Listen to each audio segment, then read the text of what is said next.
नलेजको दायरा र सीमितता भएका मान्छेहरू ढिट हुन्छन् र ती ढिट मान्छेहरू आफ्ना कुराहरू पुष्टि गर्नको लागि जुनै हदका पनि तर्क वितर्क कुतर्कहरू गर्न तिनीहरू तयार बन्छन् भन्ने कुराको एउटा म तपाईहरुलाई उपियाको कहानी भनेर आन्छु। एकजना यस्तो ढिट विद्यार्थी रहेछ, नपढ्ने लफङ्गो टाइपको, आफ्नो कुरामा जिद्दी गर्ने, मै हो भन्ने, मेरै कुरा भन्ने हैन, जति चाहिँ सरले पढाए पनि आफ्नै कुराको चाहिँ पुष्टि गर्न चाहिँ उद्धत हुने एउटा विद्यार्थीको कथा भन्छु म। विद्यार्थी कस्तो रहेछ भने चाहिँ जे गरे पनि चाहिँ आफ्नो कुरामा चाहिँ ढिट विद्यार्थी रहेछ। सरले चाहिँ जहिले अब परीक्षामा चाहिँ फरक फरक क्वेशन दिँदाखेरि एकचोटि चाहिँ बाघको कथा लेख्न दिएछन्। बाघको बारेमा लेख्न थालेछ कि त्यो विद्यार्थी।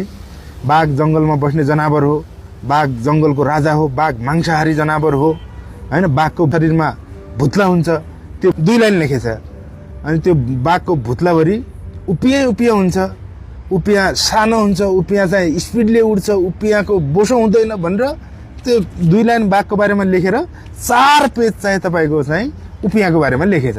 शिक्षकले कपी चेक गर्दा त बाघको बारेमा लेख्न दियो, विद्यार्थीले त उपियाको बारेमा लेखेछ।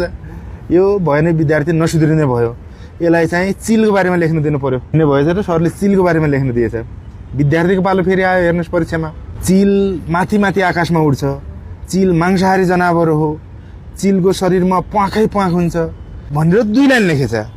अनि त्यो प्वाखभित्र उपिया हुन्छ, उपिया सानो हुन्छ, उपियाको बोसो हुँदैन, उपिया चाँडो उड्छ भनेर फेरि 4 पेज चाहिँ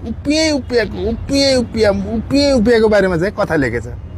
फेरि शिक्षकले कपी चेक गर्दाखेरि हैरान परेशान, लेख्न दिए त चिलको बारेमा हो, लेखे त अहिले फेरि उपियाको बारेमा, यसलाई साह्रै भएन भनेर गाईको बारेमा लेख्न दिएछन्।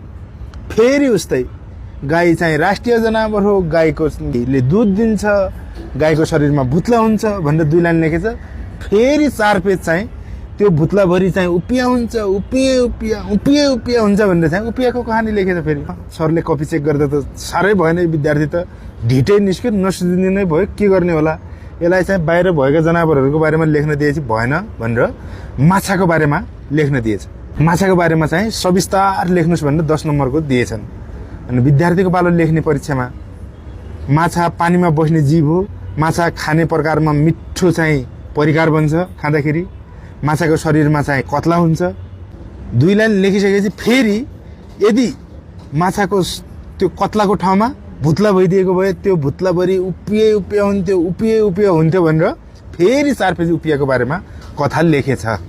भनेको मतलब नेपालका नलेज र ज्ञानको सीमितता भएका कम्युनिस्ट नेताहरू भन्नेहरू, बुर्जुवा जडसूत्रवादी कम्युनिस्ट नेताहरू आज आफ्ना विषयहरूमा उपियाको कहानी लेखिरहेका छन्।